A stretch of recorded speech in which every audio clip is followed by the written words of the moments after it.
या तुळजाभवानी इंग्लिश स्कूलचा हा annual डेचा programme आहे आणि मला वाटतं पालक 6 वाजल्यापासून या ठिकाणी आपल्या पाल्याचं, आपल्या मुलाचं, मुलीचं इथं कौतुक करण्यासाठी आलेले आहेत. त्याच्यामुळं मी अवघ्या 5 मिनिटामध्ये मी माझं या ठिकाणी भाषण संपवणार आहे. 12 वर्ष पूर्ण झाले तुळजाभवानी इंग्लिश स्कूलला. विकास कोकाटे हा अतिशय जिद्दीनं चिकाटीनं काम करणारा आमचा तरुण सहकारी आहे.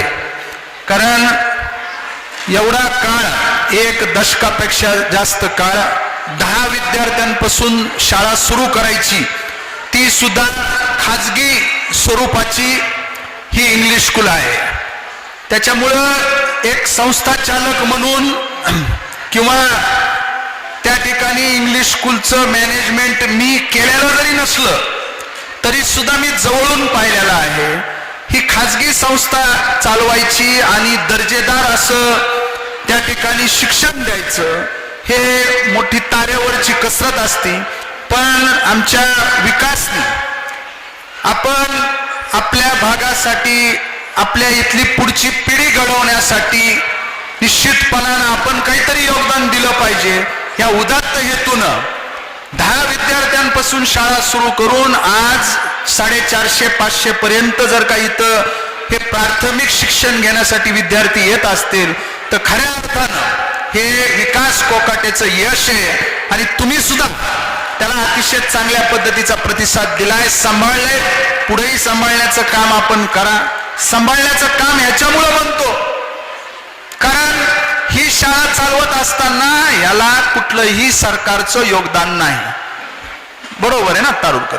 हे सेल्फ फायनान्स म्हणजे स्वतः तुम्ही तिथून जे काही आहे, जी काही फीस तिथून घेताय, जे काही शाळेचं उत्पन्न आहे, उत्पन्न म्हणजे जी काही फीस आहे, जे काही सेवा शुल्क आहे, त्याच्या माध्यमातूनच तुम्ही सगळ्या गोष्टी करायच्या.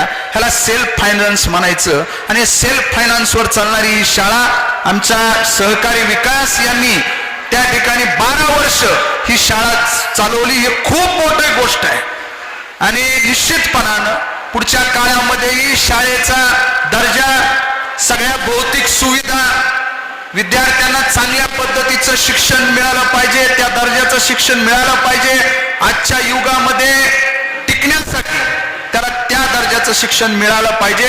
हा आटोकाट प्रयत्न या तुळजाभवानी इंग्लिश स्कूलच्या सर्व मॅनेजमेंटच्या माध्यमातून होतोय. निश्चितपणानं ही शाळा आता भविष्यामध्ये याचं वटवृक्षामध्ये रूपांतर झाल्याशिवाय राहणार नाही. परत तुम्ही अशाच पद्धतीनं त्याला सांभाळण्याचं काम करा. ही आपली शाळा आहे, आपल्या मॅनेजमेंट ही आपली आहे. अशा पद्धतीचा उदात्त हेतू आपण ठेवला पाहिजे. शेवटी एकच सांगल, वेळ मी म्हणलं जास्तीचा घेणार नाही कारण की आपल्या लेखीबाळीचं आपण कौतुक पाहण्यासाठी इथं आलेलो. एकच गोष्ट सांगल, तारुडकर सरनी सांगितलं, मोबाईल. हे मोबाईल जे काही आहे, हे जे काही यंत्र आहे, हे जे काही आपल्याला साधन आहे, ही जे काही सुविधा उपलब्ध आहे, याचा उपयोग कसा करायचा त्यांनी सांगितलं की ऑनलाईन एज्युकेशन आहे किंवा त्याच्यावर सगळी माहिती भेटते.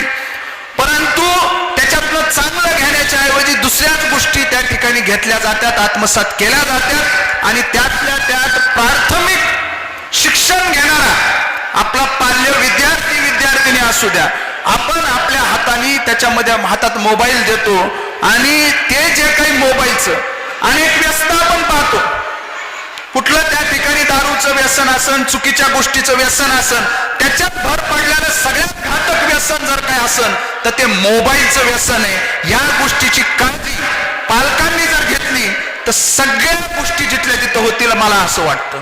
कारण की मोबाईल हे इतकं चुकीचं असं मला वाटतं. ते कसं घ्यायचं, आपण मुलाला कळत सुद्धा नसतंय, त्याला खाऊ घालायचं, ते जेवत नाही म्हणून काय तर लेकरू मोबाईल शिवाय जेवत नाही. त्याच्या हातात दिलं ते कार्टून बघितलं, कायच ते बघितल्याशिवाय ते पोरग जेवत नाही. अशा पद्धतीची ही जी तुमची भावना आहे ही इतकी घातक भावना त्या ठिकाणी आहे. मुंबई सारख्या ठिकाणी म्हणजे मोठे मोठे हॉस्पिटल दवाखाने जे काय आहेत त्याच्यामध्ये वेगळं एक त्या ठिकाणी सेक्शन सुरू केलंय की मोबाईलचं व्यसन लागलंय. तिथं काम करत असणारे एक डॉक्टर माझ्या मित्राचे ते मित्र आहेत, त्यांनी मला जे सांगितलं ते मी जे इथं तुम्ही सांगितलं तर तुम्ही रात्री झोपणार सुद्धा नाही. आणि विशेष करून आमच्या महिला भगिनीला सांगणं, मोबाईल लेकराच्या हातात प्राथमिक शिक्षण घेणाऱ्या मुलाच्या हातात हे देणं हे अतिशय घातक आहे. ही गोष्टीपासून त्या लेकराला दूर ठेवा, त्या लेकराचं भविष्य उज्ज्वल आहे असं म्हणलं तर चुकीचं त्या ठिकाणी ठरणार नाही.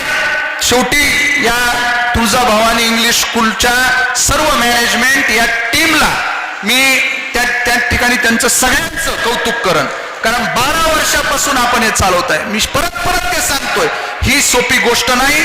याला आपण ज्या पद्धतीनं पुढे चालवताय अशाच पद्धतीनं या भागातील आपल्या तालुक्यातील गेवराईतील विद्यार्थ्यांचं भविष्य घडवण्याचं काम आपण करा.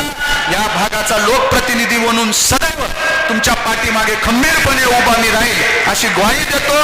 परत एकदा तुमच्या या अॅन्युअल डेच्या निमित्तानं तुमच्या सगळ्या मॅनेजमेंटला या ठिकाणी मी शुभेच्छा देतो आणि इथंच थांबतो. धन्यवाद.